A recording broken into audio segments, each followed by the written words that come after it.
you, Chairman. I will stick to the title of our session. And I think that our panel must answer the question, the basic question, why does the world need an accessible vaccine and accessible healthcare? Now, accessibility to vaccines is the key word, along with the other term, global public health.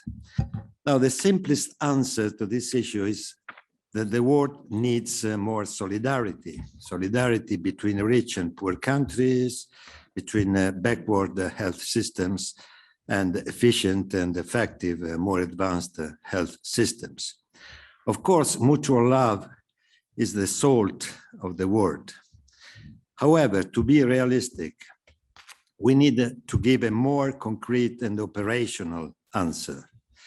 A plausible answer should start from the observation that the first and the fundamental reason that makes universal accessibility to the vaccine absolutely necessary is the interdependence of the globalized world. The pandemic has demonstrated that no one is safe until everyone is safe. That means that the virus knows no borders, and so it must be for the vaccine.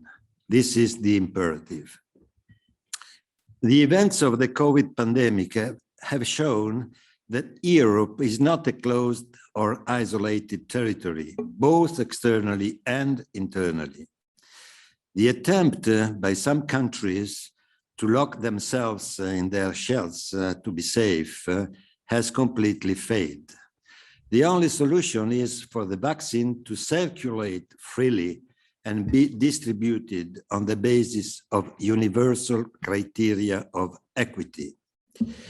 If the criterion of interdependence is fundamental, how can we make it operational? How can we apply this principle to research funding patterns, patenting patterns, public health policies, and patterns of caring in order to achieve this goal? How should we remodel them? As Pope Francis reminds us, it is a question of distancing oneself from the technocratic paradigm which answers these questions by essentially leveraging technology and finance as a miraculous combination. This morning we have talked much about technology and finance, but Francis writes, technology linked to business interests is presented as the only way of solving these problems. But in fact, as Francis says, it proves incapable of seeing the mysterious network of relations between things, and so quite often solves one problem only to create others. I wish to emphasize this expression, mysterious network of relations. Europe could and should be able to demonstrate that its social model is ready to abandon the technocratic paradigm that has so far accompanied the process of unification and globalization as well at the world level. It can do so if it rediscovers its humanistic roots, first of all, and secondly, if it seeks alliances on a global scale with countries that share the rejection of the technocratic paradigm. To make this guiding principle of interdependence operational, a new public ethics must first be adopted. Public ethics can no longer be based on a traditional ethics of responsible individual, be it the single person or even the single nation state. Individual responsibility of people as well as countries is necessary but not sufficient. It is urgent to adopt a relational ethics, That is ethics of relationships between people, between social groups, between nations. Relational ethics is concerned with considering the effects that individual behavior has on others. The problem is that we do not yet have an adequate moral and political culture to understand how social networks produce relational good. Professor Donati, my heart is bleeding, but I must invite you to concentrate your argument and arrive to the conclusion. I'm going to the conclusion, Thank you. President. So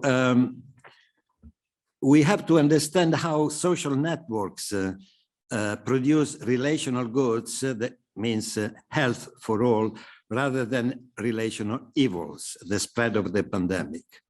Solving problems in a relational way means activating networks of solidarity and monitoring the functioning of these networks, networks between sources of funding, networks between research centers, networks of solidarity between companies that produce vaccines and the recipients of vaccines, networks between health systems.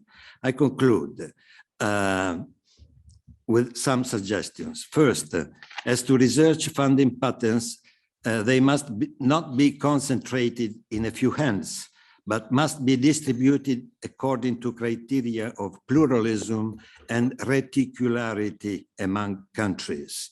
As to patenting patterns, Europe could and should adopt a civil economy model. We have heard from Stefano Zamagni that a civil economy model that subjects patents to certain ethical limitations, even suspending them for a certain period of time, placing limits on the profits of pharmaceutical companies.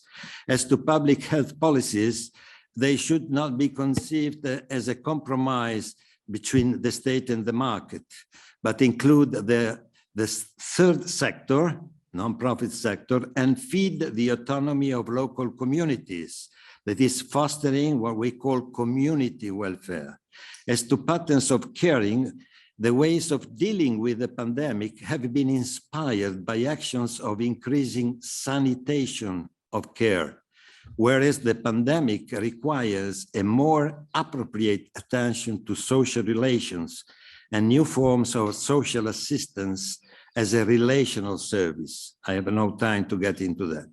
It is a question of focusing on the functioning of networks of relationship at the macro level between states, at the meso level, research centers, vaccine manufacturers, etc., and the micro level, the role of primary networks of access to vaccines through welfare community projects.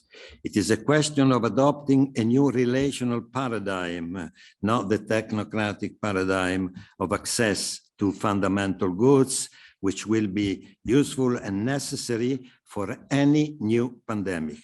Thank you for your attention.